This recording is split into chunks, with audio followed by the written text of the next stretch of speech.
Robert Walter Monginsidi.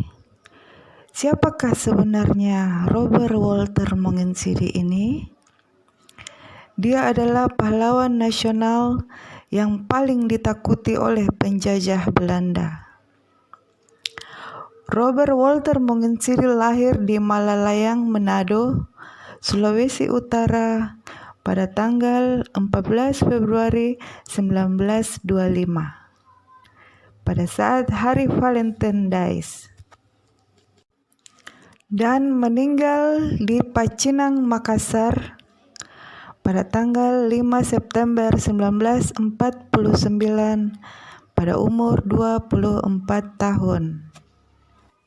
Dia memulai pendidikannya pada tahun 1931 di Sekolah Dasar Holland Inland School atau HIS, kemudian sekolah menengah di Merwit Gebrit Lager Onderwijs Mulo di Frater Don Bosco, Manado.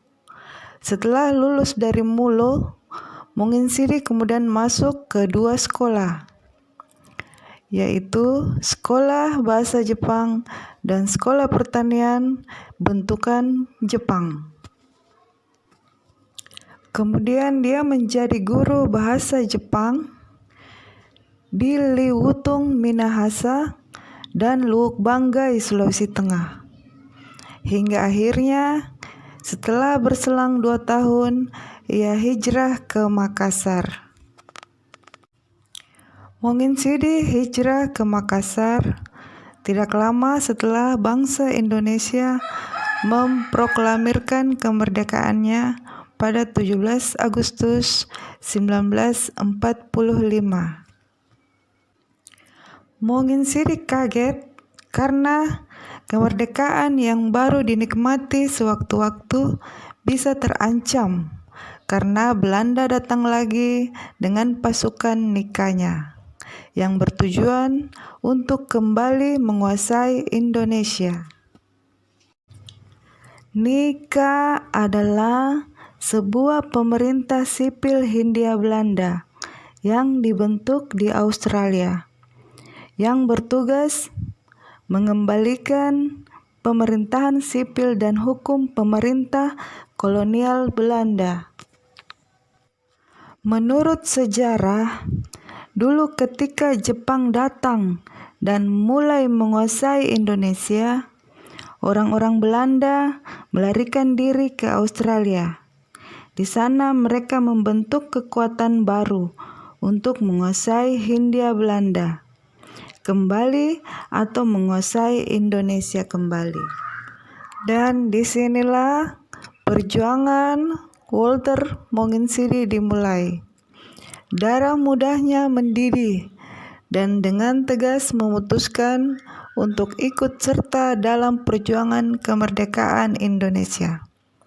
Walter Monginsidi ikut serta dalam pembentukan Laskar Pemberontak Rakyat Indonesia Sulawesi atau LAPRIS pada tanggal 17 Juli 1946. Meski masih belia, keberanian Walter Monginsidi sudah teruji. Beberapa kali ia turut dalam peperangan melawan Nika yang bersenjatakan lebih canggih. Kecakapan inilah yang membuat ia dipercaya menjadi salah satu pimpinan LAPRIS dan memimpin pasukan sendiri untuk memberikan tekanan terhadap Belanda di Makassar dan di sekitarnya. Dan Nika kewalahan juga dengan gerilya-gerilya yang dipimpin oleh Walter Monginsidi dan kawan-kawan, membuat Kolonel H.J. de Vries menilai situasi di Sulawesi Selatan sudah demikian buruk. Maka pasukan khusus didatangkan pada tanggal 5 Desember 1946. 1, 2, 3 Depot Special Troops atau DST, sebuah unit komandan untuk misi khusus, tiba di Makassar.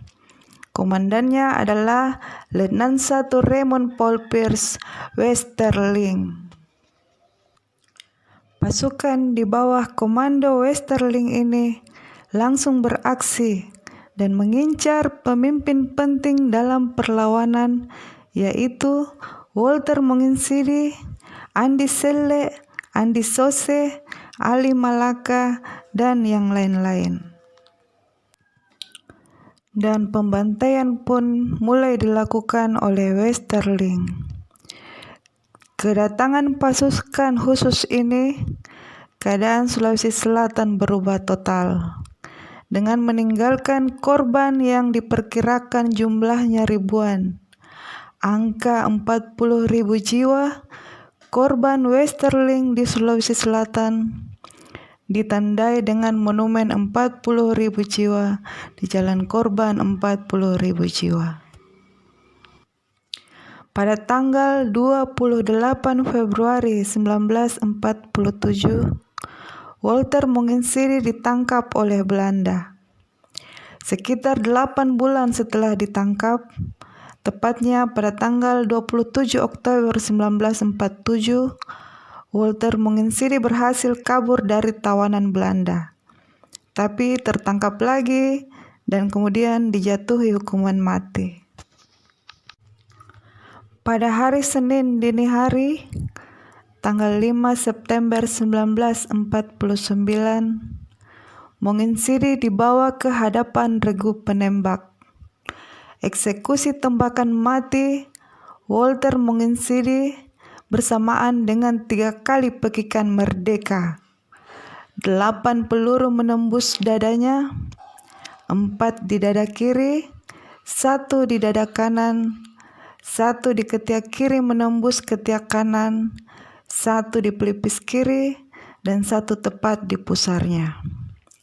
Monginsiri gugur di waktu subuh di umur 24 tahun.